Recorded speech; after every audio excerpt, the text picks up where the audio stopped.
Personal development is a lifelong process. It is a way for an individual to assess their skills and qualities, consider their aims in life and set goals in order to maximize their potential. This is Mayu the Goat Personal Development Guide. Please subscribe, like, comment and share. Let's get started. Chapter 3. Attack by Stratagem. Sun Tzu said, "In the practical art of war, the best thing of all is to take the enemy's country whole and intact. To shatter and destroy it is not so good. So, too, it is better to recapture an army entire than to destroy it. To capture a regiment, a detachment, or a company entire than to destroy them. Hence, to fight and conquer in all your battles is not supreme excellence. Supreme excellence consists in breaking the enemy's resistance without fighting. Thus, the highest form of generalship is to balk the enemy's plans. The next best is to prevent the junction of the enemy's forces. The next in order is to attack the enemy's army in the field. And the worst policy of all is to besiege walled cities. The rule is not to besiege walled cities if it can possibly be avoided. The preparation of mantlets, movable shelters, and various implements of war will take up 3 whole months, and the piling up of mounds over against the walls will take 3 months more. The general, unable to control his irritation, will launch his men to the assault like swarming ants, with the result that 1/3 of his men are slain, while the town still remains untaken. Such are the disastrous effects of a siege. Therefore, the skillful leader subdues the enemy's troops without any fighting.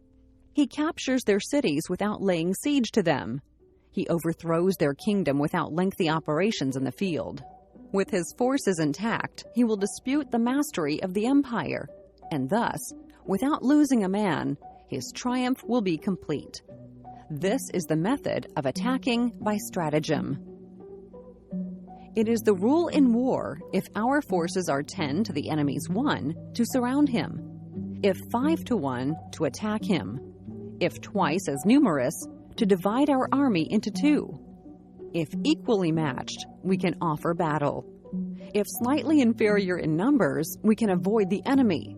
If quite unequal in every way, we can flee from him. Hence, though an obstinate fight may be made by a small force, in the end it must be captured by the larger force. Now the general is the bulwark of the state. If the bulwark is complete at all points, the state will be strong. If the bulwark is defective, the state will be weak. There are 3 ways in which a ruler can bring misfortune upon his army.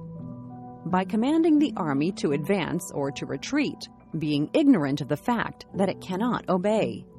This is called hobbling the army. By attempting to govern an army in the same way as he administers a kingdom, being ignorant of the conditions which obtain in an army. This causes restlessness in the soldiers' minds. By employing the officers of his army without discrimination, through ignorance of the military principle of adaptation to circumstances. This shakes the confidence of the soldiers. But when the army is restless and distrustful, trouble is sure to come from the other feudal princes.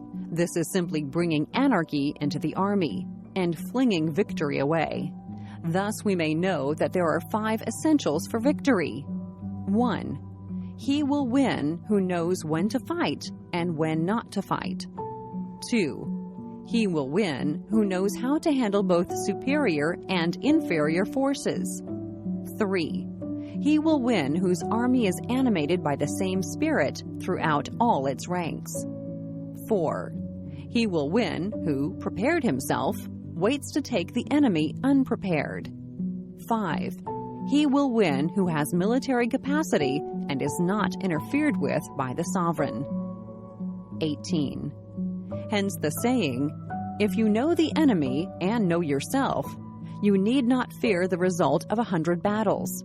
If you know yourself but not the enemy, for every victory gained you will also suffer a defeat. If you know neither the enemy nor yourself, you will succumb in every battle."